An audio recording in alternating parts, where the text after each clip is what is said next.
ಆತ್ಮೀಯ H60 news ಅರ್ಥಾತ್ ಸೀತಾರಾಮ್ ನ್ಯೂಸ್ನ ವೀಕ್ಷಕರೇ, ನಾನು ನಿಮ್ಮವ ಎಂ ಆಯುಧ ಮಲ್ಲಪ್ಪ ಜೊತೆ ಅವರು.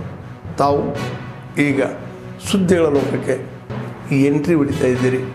ಈ ಸುದ್ದಿಗಳನ್ನು ಪ್ರತಿಯೊಂದು ನೋಡೋ ಜೊತೆಗೆ ನಿಮ್ಮ ಅಭಿಪ್ರಾಯಗಳನ್ನು ಹಚ್ತಾ ಇರ್ರಿ. ಯಾಕಂದರೆ ಈ ಸುದ್ದಿಗಳು ನಿಮಗಾಗಿ, ನಿಮ್ಮ ಬದುಕಿಗಾಗಿ, ನಿಮ್ಮ ವೈಚಾರಿಕೆಗಾಗಿ, ನಿಮ್ಮ ತಿಳುವಳಿಕೆಗಾಗಿ ನಿಮಗೂ ಗೊತ್ತು. ಜೊತೆಗೆ ನಮಗೂ ನಿಮ್ಮೊಂದಿಗೆ ಇದೊಂದು ಮಾತಾಡುವಂಥ ಜೊತೆಗೆ ಸುದ್ದಿಗಳನ್ನು ಬಿಡುವಂಥ ಕೆಲಸ. ಈ ಕೆಲಸದಲ್ಲಿ ನಾವು ನಿಮ್ಮೊಂದಿಗಿದ್ದೀವಿ ಅಂತ ಹೇಳ್ತಾ ನೋಡ್ತಾ ಇರಿ ಸುದ್ದಿಗಳನ್ನು. ತಮಗೆಲ್ಲ ತಿಳಿಸಿಪಡಿಸೋದೇನೆಂದರೆ ಸರ್, ಬರುವ 11 ಮತ್ತು 12ನೇ ತಾರೀಕಿನ ದಿವಸ ಕಲ್ಯಾಣ ಕರ್ನಾಟಕ ವಾಣಿಜ್ಯೋದ್ಯಮ ಸಂಸ್ಥೆ ಹಾಗೂ YT.in ಸಂಸ್ಥೆಯ ಒಂದು ಸಂಯೋಗದಲ್ಲಿ ಬಂಜಾರ ಭವನ್ ಕಲಬುರ್ಗಿ ಆ ಒಂದು ಸ್ಥಳದಲ್ಲಿ ಸ್ಕಿಲ್ ಇಗ್ನೈಟ್ 2025 ಒಂದು ಎಕ್ಸಿಬಿಷನ್ ಹಮ್ಮಿಕೊಳ್ಳಲಾಗಿದೆ. ಈ ಒಂದು ಎಕ್ಸಿಬಿಷನ್ ಅಂದರೆ ಮುಖ್ಯವಾಗಿ ಕರ್ನಾಟಕದ ಬೇರೆ ಬೇರೆ ಜಿಲ್ಲೆಗಳಿಂದ ಕೌಶಲ್ಯ ತರಬೇತಿ ಕೇಂದ್ರಗಳ ಸಂಸ್ಥೆಗಳ ಒಂದು ತರಬೇತಿ ಕೊಡ್ತಿದ್ದಾರೆ. ಅಂಥ ಒಂದು ಸಂಸ್ಥೆಗಳು ಈ ಒಂದು ಎಕ್ಸಿಬಿಷನ್ನಲ್ಲಿ ಭಾಗವಹಿಸ್ತಾ ಇದ್ದಾರೆ. ಇದರಲ್ಲಿ ಮುಖ್ಯವಾಗಿ ಹುಬ್ಬಳ್ಳಿಯಿಂದ ದೇಶಪಾಂಡೆ ಫೌಂಡೇಶನ್ ಆಗಿರ್ಬೋದು, ಮತ್ತು ಬೆಂಗಳೂರಿನಿಂದ, ಹೈದರಾಬಾದಿಂದ ಪೈಲಟ್ ಟ್ರೈನಿಂಗ್ ಆಗಿರ್ಬೋದು, ಸಾಫ್ಟ್ವೇರ್ ಡೆವಲಪಿಂಗ್ ಆಗಿರ್ಬೋದು, ಮತ್ತು ಆ್ಯನಿಮೇಷನ್ ಆಗಿರ್ಬೋದು, ಆಮೇಲೆ ಬೇಕ್ರಿ ಬಿವರೇಜಸ್, ಒಂದು ಹೋಟೆಲ್ ಮ್ಯಾನೇಜ್ಮೆಂಟ್ದವರಾಗಿರ್ಬೋದು, ಈ ಎಲ್ಲ ಒಂದು ತರಬೇತಿ ಕೊಡುವಂಥ ಸಂಸ್ಥೆಗಳು ಇಲ್ಲಿ ನಮ್ಮ ಭಾಗದ ನಿರುದ್ಯೋಗಿ ವಿದ್ಯಾರ್ಥಿಗಳಿಗೆ ಹಾಗೂ ನಿರುದ್ಯೋಗಿಗಳಿಗೆ ಒಂದು ಒಳ್ಳೆಯ ಅವಕಾಶ ಒದಗಿಸಿಕೊಡುವಂಥ ಕಾರ್ಯವನ್ನು ಇವತ್ತಿನ ದಿವಸ ನಾವು ಹಮ್ಮಿಕೊಂಡಿದ್ದೇವೆ. ಇದರಲ್ಲಿ ಮುಖ್ಯವಾಗಿ ಮೋಟಿವೇಶನಲ್ ಸ್ಪೀಕರ್ಸ್ ಕೂಡ ಬರ್ತಾ ಇದ್ದಾರೆ. 11ನೇ ತಾರೀಕಿನ ದಿವಸ ಈ ಒಂದು ಕಾರ್ಯಕ್ರಮವನ್ನು ನಮ್ಮ ರಾಜ್ಯದ ಸ್ಕಿಲ್ ಡೆವಲಪ್ಮೆಂಟ್ನ ಏನು ಮಾನ್ಯ ಮಂತ್ರಿಗಳಾದಂಥ ಶ್ರೀ ಶರಣ್ ಪ್ರಕಾಶ್ ಪಾಟೀಲ್ ಅವರು ಈ ಒಂದು ಕಾರ್ಯಕ್ರಮವನ್ನು ಉದ್ಘಾಟನೆ ಮಾಡ್ತಾ ಇದ್ದಾರೆ. ಈ ಒಂದು ಕಾರ್ಯಕ್ರಮದಲ್ಲಿ ಮುಖ್ಯ ಅತಿಥಿಗಳಾಗಿ ನಮ್ಮ ರಾಜ್ಯದ ಮೈಕ್ರೋ ಸ್ಮಾಲ್ ಸ್ಕೇಲ್ ಇಂಡಸ್ಟ್ರೀಸ್ನ ಒಂದು ಮಂತ್ರಿಗಳಾದಂಥ ಶ್ರೀ ಶರಣಬಸಪ್ಪ ದರ್ಶನಪುರ್ ಸರ್ ಮುಖ್ಯ ಅತಿಥಿಗಳಾಗಿ ಆಗಮಿಸ್ತಾ ಇದ್ದಾರೆ. ಅವರ ಜೊತೆಗೆ ನಮ್ಮ ಕಲಬುರಗಿ ಜಿಲ್ಲೆಯ ಜಿಲ್ಲಾಧಿಕಾರಿಗಳಾದಂಥ ಈ ತಿಂಗಳು 26ನೇ ತಾರೀಕು ಬೆಂಗಳೂರಿನ ಗಾಂಧಿಭವನದಲ್ಲಿ ದಕ್ಷಿಣ ಭಾರತ ವಿದ್ಯುತ್ ಶಕ್ತಿ ಬಳಕೆದಾರರ ಒಂದು ಸಮಾವೇಶವನ್ನು ನಾವು ಸಂಘಟನೆ ಮಾಡ್ತಾ ಇದ್ದೀವಿ. ಈ ಒಂದು ಸಮಾವೇಶಕ್ಕೆ ತೆಲಂಗಾಣ, ಆಂಧ್ರ ಪ್ರದೇಶ, ಪುದುಚೇರಿ ಮತ್ತು ತಮಿಳುನಾಡು, ಕೇರಳ ಹಾಗೂ ಕರ್ನಾಟಕದ ಎಲ್ಲ ದಕ್ಷಿಣ ಭಾರತ ರಾಜ್ಯದ ಪ್ರತಿನಿಧಿಗಳು ಸಹ ಆ ಒಂದು ಸಮಾವೇಶದಲ್ಲಿ ಭಾಗವಹಿಸಲಾಗಿದೆ. ನಮ್ಮ ವಿದ್ಯುತ್ ಶಕ್ತಿ ಬಳಕೆದಾರರ ಸಂಘದ ಅಖಿಲ ಭಾರತ ಅಧ್ಯಕ್ಷರಾಗಿರ್ತಕ್ಕಂಥ ಸ್ವಪನ್ ಘೋಷ್ ಅವರು ಉದ್ಘಾಟನೆ ಮಾಡ್ತಾರೆ. ಮತ್ತು ST ದೇವಸಹಾಯಂ ಅಂತೇಳಿ ಹಿರಿಯ ನಿವೃತ್ತ IAS ಅಧಿಕಾರಿಗಳು, ಅವರು ವಿದ್ಯುತ್ ಶಕ್ತಿ ಆಯೋಗದಲ್ಲೂ ಸಹ ಹಲವಾರು ವರ್ಷಗಳ ಕಾಲ ಕೆಲಸ ಮಾಡಿದ್ದಾರೆ. ಅವರು ಭಾಷಣಕಾರರಾಗಿ ಭಾಗವಹಿಸ್ತಾ ಇದ್ದಾರೆ. ಆಂಧ್ರ ಪ್ರದೇಶದಿಂದ ಒಂದೇ ಸೋಮನಾಥೇಶ್ವರ ರಾವ್ ಅಂತ ಹೇಳಿ ಒಂದು ಸಂಯುಕ್ತ ಕಿಸಾನ್ ಮೋರ್ಚಾ ಮುಖಂಡರು ಸಹ ಬರ್ತಾ ಇದ್ದಾರೆ. ತಮಿಳುನಾಡಿಂದ S ಗಾಂಧಿ ಅಂತ ವಿದ್ಯುತ್ ಶಕ್ತಿ ಕ್ಷೇತ್ರದಲ್ಲಿ ಕೆಲಸ ಮಾಡಿರ್ತಕ್ಕಂಥವ್ರು ಬರ್ತಾರೆ. ಸೊ ಕರ್ನಾಟಕದಿಂದ ಒಳಗೊಂಡಂತೆ ರಾಜ್ಯದ ಬೇರೆ ಬೇರೆ ಕಡೆಗಳಿಂದ, ಅದೇ ಥರದಲ್ಲಿ ದಕ್ಷಿಣ ಭಾರತದಿಂದ ಅನೇಕ ಜನ ಪ್ರತಿನಿಧಿಗಳು ಈ ಒಂದು ಸಮಾವೇಶದಲ್ಲಿ ಭಾಗವಹಿಸ್ತಾರೆ. ಸ್ನೇಹಿತರೆ, ಈ ಒಂದು ಸಮಾವೇಶದ ಮುಖ್ಯ ಉದ್ದೇಶ ಅಂತ ಹೇಳಿದರೆ, ಇವತ್ತು ನಮ್ಮ ಸಂಘಟನೆ ಅಖಿಲ ಭಾರತ ವಿದ್ಯುತ್ ಶಕ್ತಿ ಬಳಕೆದಾರರ ಸಂಘ. ಬಹುಶಃ ನಿಮಗೆ ಕೇಳಿದರೆ ಆಶ್ಚರ್ಯ ಆಗ್ಬೋದು ಅಂತ ಅಂದ್ಕೊಂಡಿದ್ದೀನಿ. ಏನೊಂದು ವಿದ್ಯುತ್ ಶಕ್ತಿ ಬಳಕೆದಾರರು ಇವತ್ತು ದೇಶದಾದ್ಯಂತ ಇರ್ತಕ್ಕಂಥ 130 ಕೋಟಿ ಜನರು ಸಹ ಈ ಸಂಘದ ಸದಸ್ಯರೇ. ಅಂದರೆ ವಿದ್ಯುತ್ ಶಕ್ತಿ ಬಳಕೆ ಮಾಡದೇ ಇರ್ತಕ್ಕಂಥವ್ರು ಯಾರೂ ಇಲ್ಲ ಇವತ್ತಿನ ದಿನ. ಗಾಳಿ, ನೀರು ಸಮಾನವಾಗಿ ಇವತ್ತು ವಿದ್ಯುತ್ ಶಕ್ತಿ ಒಂದು ಅನಿವಾರ್ಯವಾಗಿರ್ತಕ್ಕಂಥ.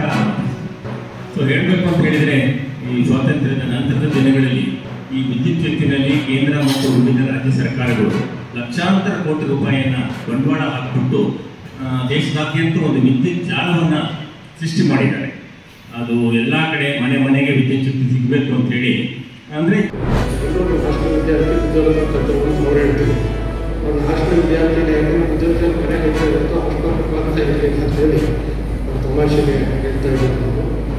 ಹಾಗೆ ತಮಗೆ ಬಂದಂತಹ ಹೊಸದಾಗಿಲ್ಲ. ಅವರ ಪರಿಸರದಲ್ಲಿದ್ದಂಥ ವಿದ್ಯಾರ್ಥಿಗಳಿಗೆ ಅವಕಾಶ ಮಾಡಿಕೊಟ್ಟಿದ್ದಾರೆ.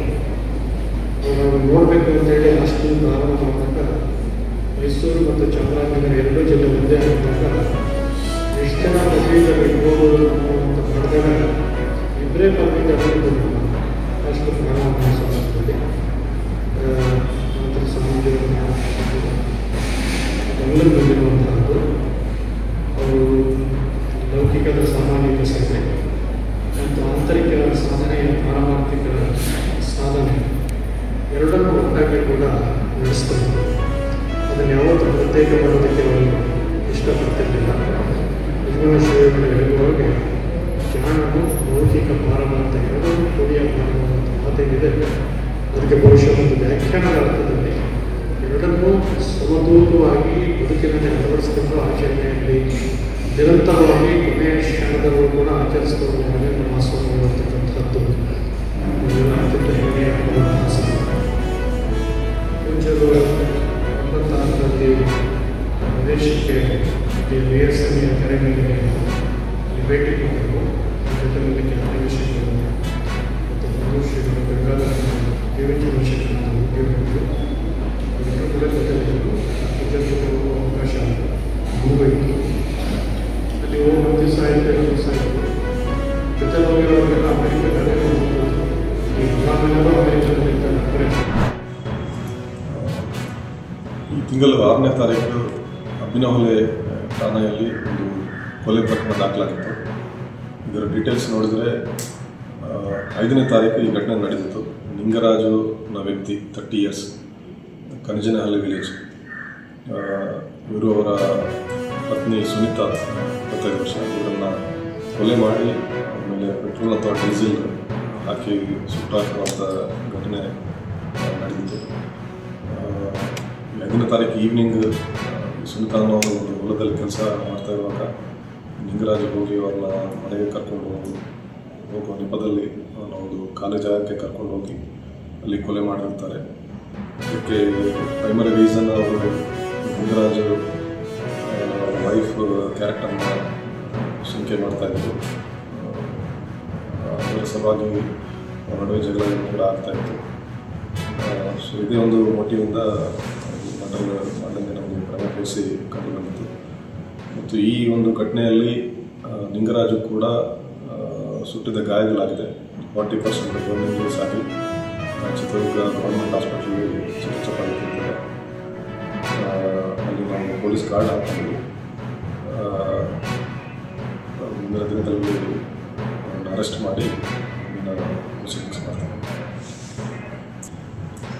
ಕೊಲೆ ಯಾವ ರೀತಿ ಮಾಡಿದನಂತ ಇನ್ನೂ ನಮಗೆ ತನಿಖೆಯಿಂದ ಗೊತ್ತಾಗಬೇಕಾಗಿದೆ. ಆರೋಪಿಯನ್ನು ಸೆಕ್ಯೂರ್ ಮಾಡಿದ ನಂತರ ಡೀಟೇಲ್ಸ್ ಗೊತ್ತಿಲ್ಲ. ಸ್ಟಿಲ್ ನಮಗೆ ಯಾವುದು ಡೈರೆಕ್ಟ್ ಐ ವಿಟ್ನೆಸಸ್ ಇನ್ನೂ ಯಾರು ನಮಗೆ ಕಂಡು ಬಂದಿಲ್ಲ. ಆರೋಪಿನ ವಿಚಾರ ಮಾಡಿದ ನಂತರ ಹೆಚ್ಚಿನ ಮಾಹಿತಿ ಗೊತ್ತಾಗುತ್ತೆ. ಆತ್ಮೀಯರೇ, ಎಲ್ಲ ಸುದ್ದಿಗಳನ್ನು ನೋಡಿದ್ರಲ್ಲ, ಏನು ಅನಿಸ್ತು ನಿಮಗೆ? ಇದರಲ್ಲೇ ನಿಮ್ಗೆ ಲೈಕ್ ಆಗಿರ್ಬೋದು, ಡಿಸ್ಲೈಕು ಆಗಿರ್ಬೋದು, ಕಾಮೆಂಟ್ ಬೇಡಪ್ಪ ಅಂತೂ ಅನಿಸಿರ್ಬೋದು, ಕಾಮೆಂಟ್ ಮಾಡಬೇಕಪ್ಪ ಅನಿಸಿರ್ಬೋದು, ಶೇರ್ ಮಾಡಬಾರ್ದಪ್ಪ ಅನಿಸಿರ್ಬೋದು, ಅದು ಮಾಡಬೇಕು ಅನಿಸಿರ್ಬೋದು. ಏನಾದರೂ ಆಗಲಿ ಶೇರ್ ಮಾಡ್ತಾಯಿರಿ, ಈ ನ್ಯೂಸ್ಗಳನ್ನ ಹಂಚ್ತಾಯಿರಿ, ಜೊತೆಗೆ ಇದಕ್ಕೆ ಸಬ್ಸ್ಕ್ರೈಬ್ ಆಗ್ತಾಯಿರಿ ಅಂತ ಹೇಳ್ತಾ H16 ನ್ಯೂಸ್ ಅರ್ಥಾತ್ ಹೇ ಸೀತಾರಾಮ್, ಇದು ಸತ್ಯದ ಕೈಗೆ ನಡಿ. ವಂದನೆಗಳು.